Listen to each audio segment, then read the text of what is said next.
So hello everyone, this is anime assemble and welcome back to the channel. So guys, आप सबको पता चल गया होगा कि आज हमारे चैनल पे कौन स्पेशल गेस्ट आए हैं। वो है the Hindi voice of Mewtwo in Pokemon, the official Hindi voice of Ryan Reynolds sir, यानी कि डिटेक्टिव पिकाचू और डेडपूल की भी हिंदी वॉइस, बेन 10 की official Hindi voice, Allu Arjun sir की ऑफिशियल हिंदी वॉइस, और भी बहुत सारी साउथ इंडियन मूवीज में सर ने अपनी वॉइस दी है हिंदी में। तो उनको हम सब जानते हैं, उनका नाम है संकेत म्हात्रे सर।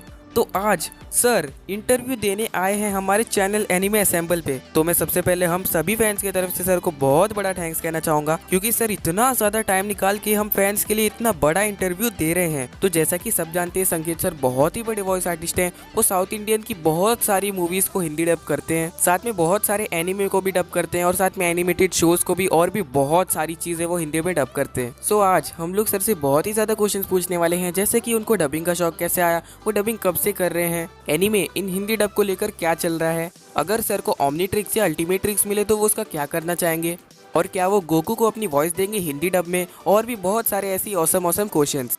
तो अपने हेडफोन्स लगा लो और पॉपकॉर्न ले लो और रेडी हो जाओ, क्योंकि आज की वीडियो में बहुत ज्यादा मजा आने वाला है, बिकॉज आज खुद संकेत सर इंटरव्यू देने आए हैं। तो बिना किसी देरी के लेट्स बिगिन। सर मैं सबसे पहले आपको वेलकम करना चाहूंगा और अगेन थैंक्स कहना चाहूंगा सभी फैंस की तरफ से। सर वीडियो शुरू करने से पहले हमारी आपसे ये रिक्वेस्ट है कि आप प्लीज बेन टेनिसन की वॉइस में एक डायलॉग बोल दीजिए। हाय, मेरा नाम बेन है, बेन टेनिसन, और आज मैं इंटरव्यू देने वाला हूँ एनिमे असेंबल पर। हाय, मैं हूँ संकेत म्हात्रे और बहुत बहुत शुक्रिया एनिमे असेंबल मुझे अपने चैनल पर इनवाइट करने के लिए। Thanks a lot. So guys, ये वीडियो आज इसीलिए आ रहा है क्योंकि आज संकेत सर का बर्थडे है। तो आप सब कमेंट्स में उनको हैप्पी बर्थडे जरूर विश कर देना, और याद से उन्हें इंस्टाग्राम पे फॉलो कर लेना, link is in the description. So अब हम स्टार्ट करते हैं Q&A सेशन के साथ। सर हमारा फर्स्ट क्वेश्चन आपसे ये है कि आप डबिंग कब से कर रहे हैं। मैंने 2008 से प्रोफेशनली रिकॉर्डिंग करनी शुरू की थी, और तब से लेकर आज तक यानी 12 सालों से वॉइस रिकॉर्डिंग कर रहा हूँ। सर हमारा सेकंड क्वेश्चन आपसे ये है कि आपको डबिंग का शौक कैसे आया। एक्चुअली डबिंग का शौक पहले से नहीं था। इनफैक्ट डबिंग क्या होती है ये भी मैं नहीं जानता था। Voice recording quite by accident हुआ। एक दिन मेरे स्टूडियो में, एक बैंड जैमिंग स्टूडियो था मेरा, वहाँ वॉइस रिकॉर्डिंग प्रोजेक्ट चल रहा था, पर आर्टिस्ट नहीं आ पाया। तो मैंने एक तोते की वॉइस, कुछ और कैरेक्टर्स की वॉइस की जो क्लाइंट्स को पसंद आई। फिर उन सैम्पल्स को आगे फॉरवर्ड किया गया। फिर धीरे धीरे वॉइस ओवर्स के लिए कॉल्स आने लगे। पर डबिंग उसके बाद शुरू किया मैंने, अगर फिल्म डबिंग की बात करें तो। और अल्ट्रा वगैरह जो कंपनी है, वहाँ पर सबसे पहले मैंने फिल्म डबिंग की शुरुआत की थी। तो ऐसा तो नहीं था कि मुझे पहले से शौक़ था, पर हाँ, एक बार जब मैंने करना शुरू कर दिया तो नशा सा हो गया वॉइस ओवर्स का, और तब से लेकर आज तक यही कर रहा हूँ। थर्ड क्वेश्चन, सर आपने जब बेन 10 को डब किया था तब आपको कैसा लगा था, मतलब कैसा एक्सपीरियंस आया था, क्या वो एक्सपीरियंस हम फैंस के साथ आप शेयर करना चाहेंगे। बेन 10 जब प्रोजेक्ट मेरे सामने प्रेजेंट किया गया तो आई वाज ऑलरेडी एक्साइटेड। पर फ़नी किस्सा ये है कि मुझे बेन 10 में विलन के कैरेक्टर को ऑडिशन करने के लिए बुलाया गया था, यानी केविन लेविन का जो कैरेक्टर है।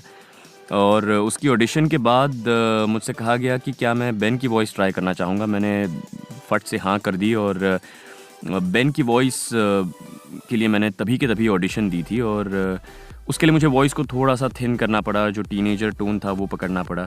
केविन लेविन उससे उम्र में बड़ा था, और वो वॉइस अप्रूव हो गई, and it was one of those highlights of my career I'd say, क्योंकि आज भी लोग बेन 10 को बहुत पसंद करते हैं और उसे मेंशन करते हैं। और I went on to do some 11 voices in that show. तो मेरे लिए भी वो एक बहुत सुपर्ब चैलेंज था, और एक ज़बरदस्त सीरीज़ थी। मुझे वो original voice artist Yuri Lowenthal भी बहुत पसंद था। I used to be a fan of him and his work. तो मैं तो बहुत एक्साइटेड रहता था हर वक्त। इनफैक्ट इट्स हीरो टाइम बोलते वक्त कभी कभी मैं अपने हाथ पर घड़ी का बटन दबाने की कोशिश करता था और वायर वगैरह या माइक को हिला देता था, और ऐसा शुरुआत में बहुत बार होता था।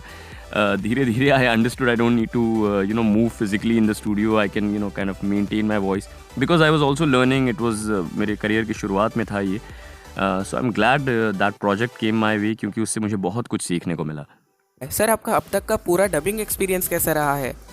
ऑनेस्टली कहूँ तो मेरा अब तक का डबिंग एक्सपीरियंस बहुत ज़बरदस्त रहा है। मैं कई बार लोगों से कहता हूँ कि मैं आज भी उतनी ही एक्साइटमेंट और उतनी ही खुशी के साथ तैयार हो जाता हूँ वॉइस ओवर प्रोजेक्ट्स करने के लिए जितना करियर के शुरुआत में किया करता था। मुझे इसमें बहुत मज़ा आता है। I think it's a superb craft to develop and to evolve into.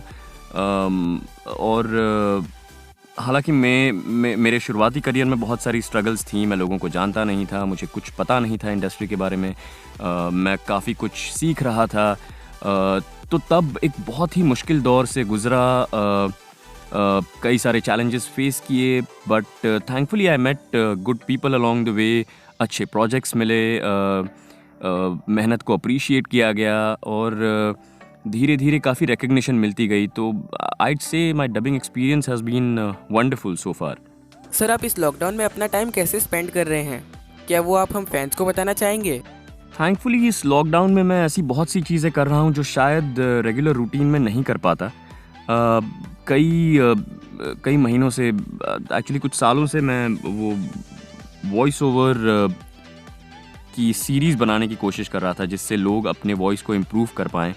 कुछ ऐसी टिप्स या इन्फॉर्मेशन जो मैंने आजमाई है या जो मुझे इफ़ेक्टिव लगी है, मैं लोगों के साथ शेयर करना चाहता था, जिससे कि उन्हें अपने सफ़र में उतने साल ना लगें जितने मुझे लगे थे। तो वो जो है वो कर नहीं पा रहा था मैं अपने काम की वजह से या प्रोजेक्ट्स की वजह से। तो उस पर काम करने का एक सबसे बड़ा मौका मिला और वो सीरीज़ मैंने शुरू कर दी। So I am really grateful for the lockdown for that. उसके अलावा पढ़ने का वक्त मिल रहा है, थोड़ी बहुत कुकिंग सीख रहा हूँ, थोड़ी सी फ़ोटोग्राफी ट्राई कर रहा हूँ। But generally I am just really happy, क्योंकि ये बहुत सारी जो सबके अंदर की जो क्रिएटिव साइड है वो बाहर आ रही है, because we are all confined to our houses. तो मैं काफ़ी खुश हूँ लॉकडाउन से, क्योंकि बहुत ऐसी चीज़ें आजमाने की अपॉर्चुनिटी मिली जो शायद रूटीन में नहीं कर पाते। गाइस, ये क्वेश्चन बहुत ही इंटरेस्टिंग है। सर, इमेजिन इफ आपको अगर ओमनीट्रिक्स या फिर अल्टीमेट्रिक्स मिल जाए, फिर आप उससे कौन से एलियन में ट्रांसफॉर्म होना चाहेंगे? सो प्लीज़ ये भी हमें बताइए। यार वैसे तो I generally like a lot of the aliens जो बेन 10 जिसमें ट्रांसफॉर्म होता है, जैसे स्पाइडर मंकी है या गूप है। बट दो एलियंस मेरे हमेशा से फेवरेट रहे हैं, क्योंकि या तो उनकी वॉइस के टेक्सचर की वजह से या उनके कैरेक्टर्स की वजह से। उनमें से एक है मैं हूँ यूमोंगसोर। तो यूमोंगसोर was one of my favourites always. और उसके बाद अल्टीमेट में आई थिंक रॉथ जो है, जो ऑरेंज कलर का टाइगर है, जिसे हर चीज़ पर गुस्सा आता है, जैसे ज़मीन की मिट्टी से लेकर तेज़ आती हवा, सब पे वो अपना गुस्सा निकालता है कि मैं तुम्हें छोड़ूंगा नहीं हवा, तुमने मुझे छूने की कोशिश की, मैं तुम्हें चीर दूंगा हवा। तो उसको हमेशा गुस्सा आता रहता है। तो I love these two characters, यूमोंगसोर और रॉथ। They will always remain my favourites. Sir, आपने डिटेक्टिव पिकाचू मूवी में पिकाचू की भी हिंदी डबिंग की है, तो आपको उसकी डबिंग करते समय कितना मज़ा आया था? ऑनेस्टली स्पीकिंग, मैंने कभी सोचा नहीं था कि पिकाचू की वॉइस कर पाऊंगा। उसकी रेंज और मेरी वॉइस रेंज बिल्कुल अलग है। It's a very high pitched voice और मुझे फिज़िकली वो रेंज पकड़ना पॉसिबल नहीं है। मैंने पोकेमॉन की कुछ एनिमेटेड प्रोजेक्ट्स में म्यूटू की वॉइस दी है, and I was pleasantly surprise जब Ryan Reynolds attempted the movie. और थैंकफुली उनकी ओरिजिनल वॉइस ही उन्होंने रखी थी, जिसकी वजह से it became really easy for me to try an audition and for them to select my voice for Pokemon। और मैं बहुत खुश हुआ कि पिकाचू की वॉइस करने का मौका मिला, बिकॉज एनिमेटेड वर्जन अगर पिकाचू का मैं देखूँ तो शायद वो मौका मुझे कभी मिलता नहीं है, and he is one of my favourite Pokémons. तो आई वॉज रियली हैप्पी। और Ryan Reynolds has done a superb job. वो फिल्म भी काफ़ी मज़ेदार निकली, हमने बहुत एन्जॉय किया उस प्रोसेस को।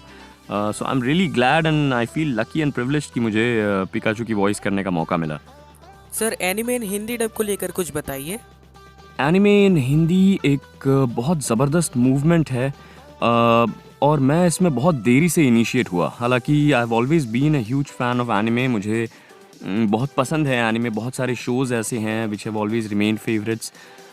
लेकिन मैं ये जानता नहीं था कि एनिमे की हिंदी में एनिमे को देखने के लिए इतनी बड़ी फ़ैन फॉलोइंग है, इतने सारे लोग हैं जो देखना चाहते हैं हिंदी डब्ड एनिमे प्रोजेक्ट्स को। Thanks to a lot of these anime content creators जिन्होंने मुझे कांटेक्ट किया, जिनसे मेरी बात हुई, एक दो से मैं मिला भी, जैसे विक्सर वगैरह से, और इनके थ्रू मुझे पता चला कि ये कम्युनिटी कितनी बड़ी है।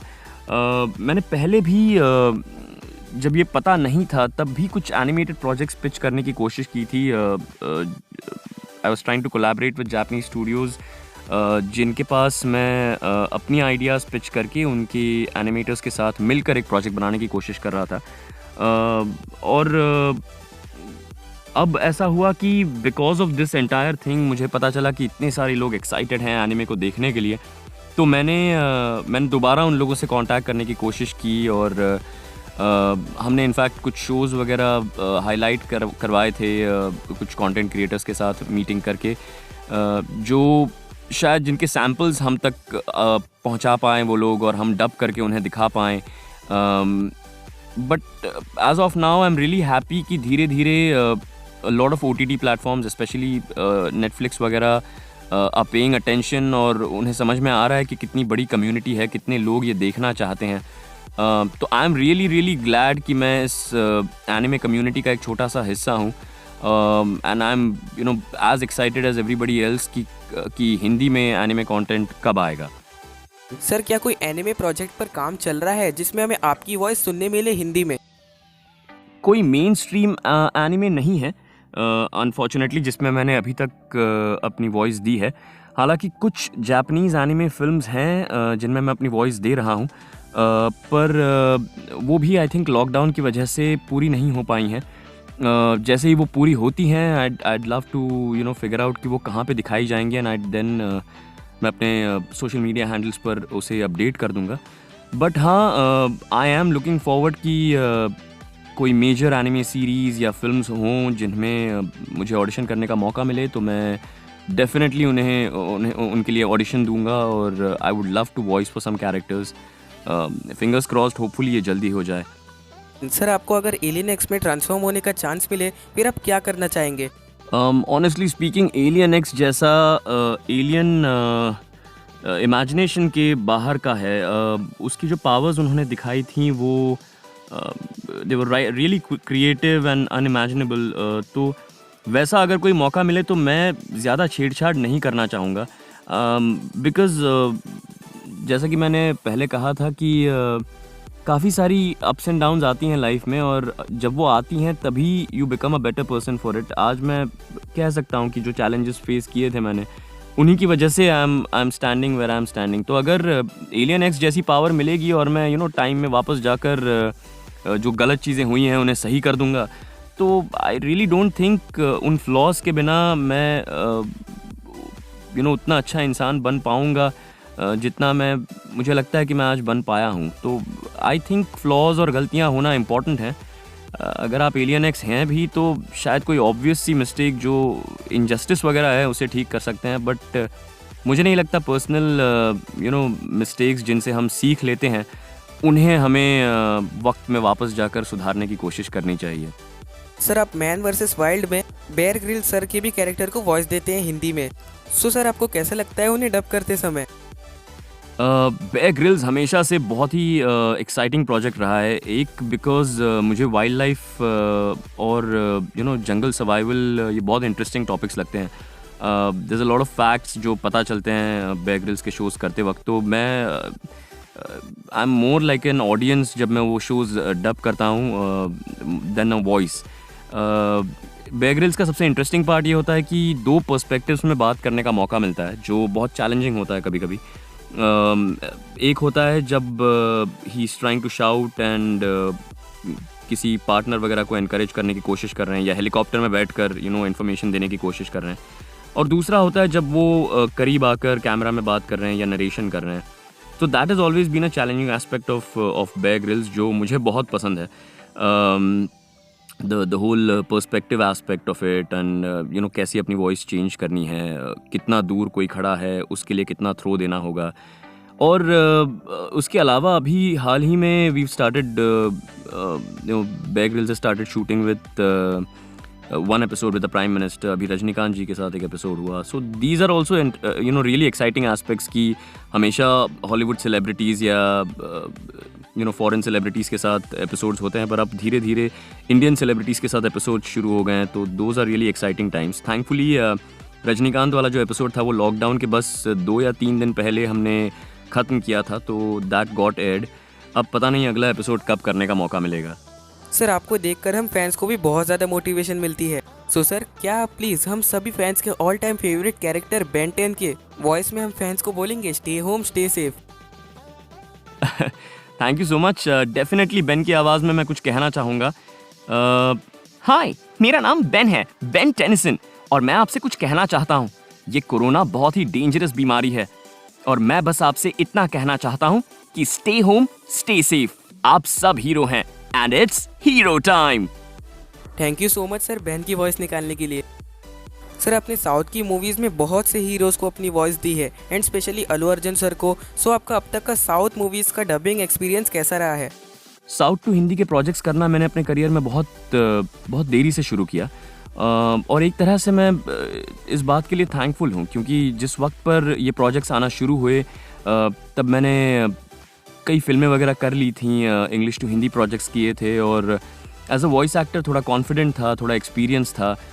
इसीलिए जब ये प्रोजेक्ट्स आना शुरू हुए तो they seemed fun and exciting to do. मैं ज़्यादा नर्वस नहीं हुआ करता था, और एक बहुत ही अच्छी टीम थी। We used to do a lot of these films at Sound and Vision India, और बहुत सुपर्ब टीम थी। तो शुरुआत की कई सारी फिल्में जो हमने साथ में की, कोइंसिडेंटली हुआ ऐसा कि बहुत सारी फिल्में बैक टू बैक टीवी पर आना शुरू हो गई।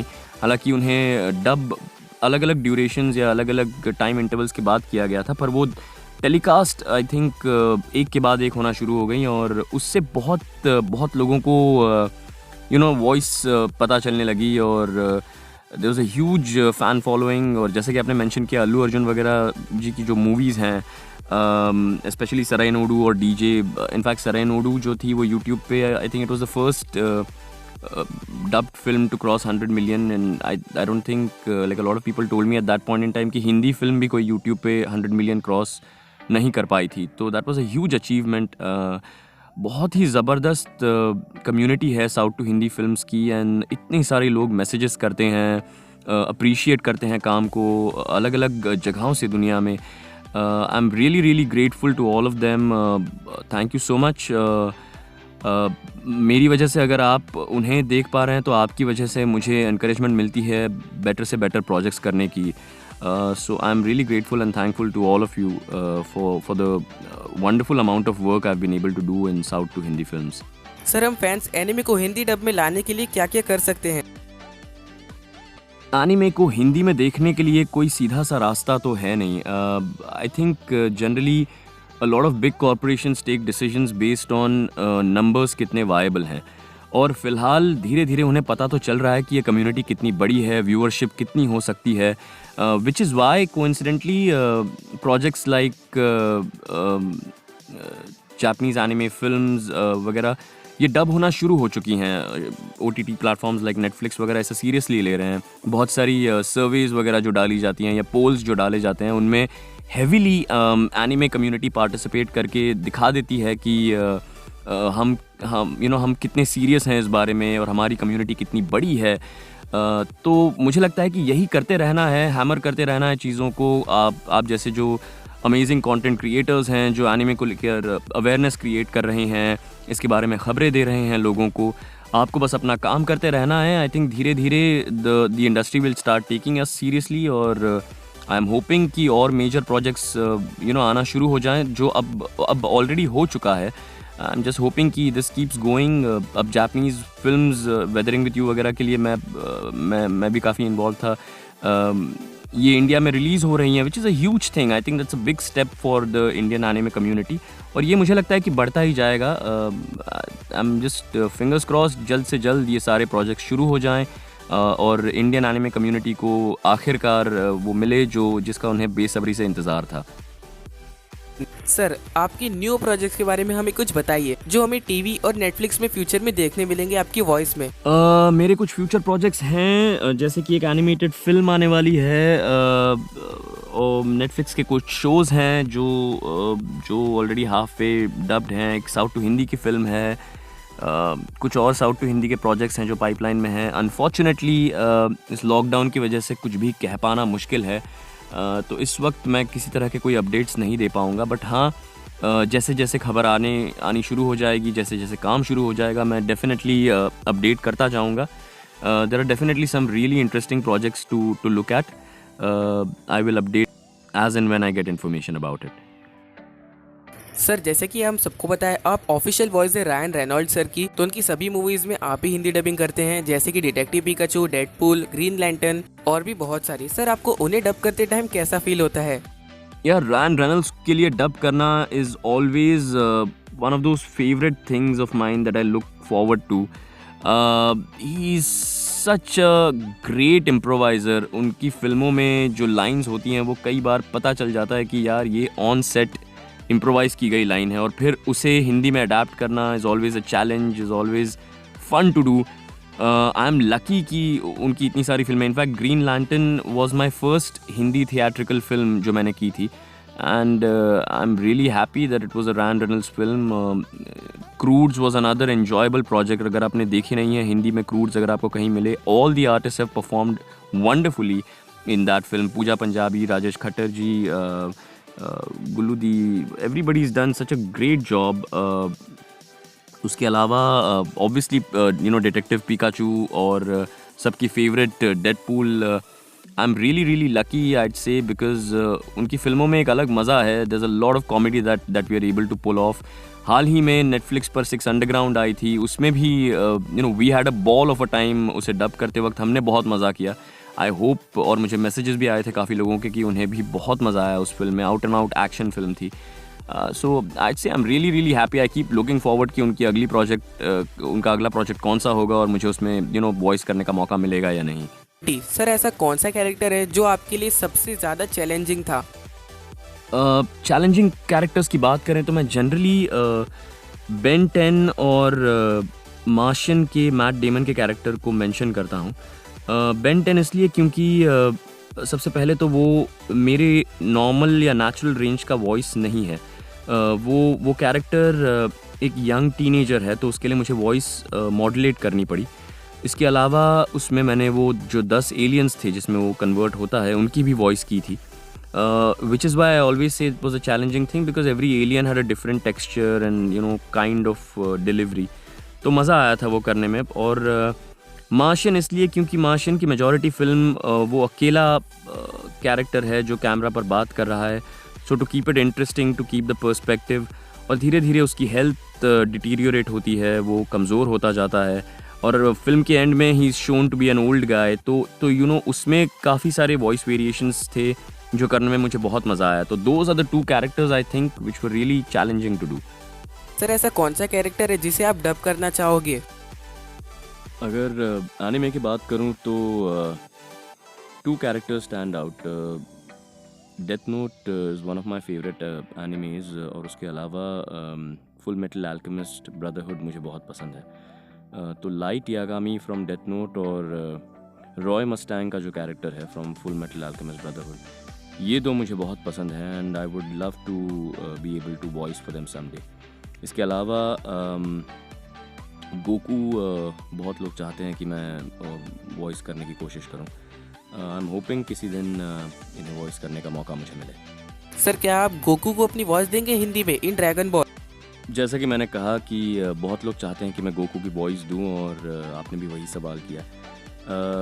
आई would love to see Dragon Ball get dubbed in Hindi. Actually जब फिल्म आई थी तब मैंने यामचा का कैरेक्टर वॉइस किया था। तब मैं बहुत शुरुआती दौर में था अपने करियर के, और मैं वाकई चाहूँगा कि मैं ऑडिशन कर पाऊँ ड्रैगन बॉल सीरीज़ के लिए जब वो आए, और होपफुली लेट्स सी, अगर सिलेक्ट हो जाता हूँ तो गोकू के लिए वॉइस भी करूँगा डेफिनेटली। सर ये फाइनल क्वेश्चन है, सर आप अपने फैंस को क्या मैसेज देना चाहेंगे और आपको एनिमे असेंबल पर ये इंटरव्यू देकर कैसा लगा? फ़िलहाल फैंस को यही मैसेज देना चाहूँगा कि घर पर रहिए, सुरक्षित रहिए, अपना ख्याल रखिए, अपने घर वालों का, आसपास के लोगों का ख्याल रखिए। इस मुसीबत की घड़ी में हिम्मत बांधे रखिए। जल्द ही इससे बाहर निकलेंगे तो कुछ अच्छे प्रोजेक्ट्स आपके सामने पेश करने की कोशिश करूँगा। और एनिमे असेंबल मयांक, बहुत बहुत धन्यवाद, बहुत बहुत शुक्रिया ये मौका देने के लिए कि मैं इन सवालों का जवाब दे पाऊँ, फ़ैन से कनेक्ट कर पाऊँ आपके इस अमेजिंग चैनल के ज़रिए anime assemble. Thank you so much. ऐसे ही कंटेंट क्रिएट करते रहिए, एनिमे कम्युनिटी को आप जैसे कंटेंट क्रिएटर्स की ज़रूरत है। आई होप इंडियन एनिमे जल्द ही अच्छे दिन देखेगा। Thank you so much guys for having me. Thanks a lot.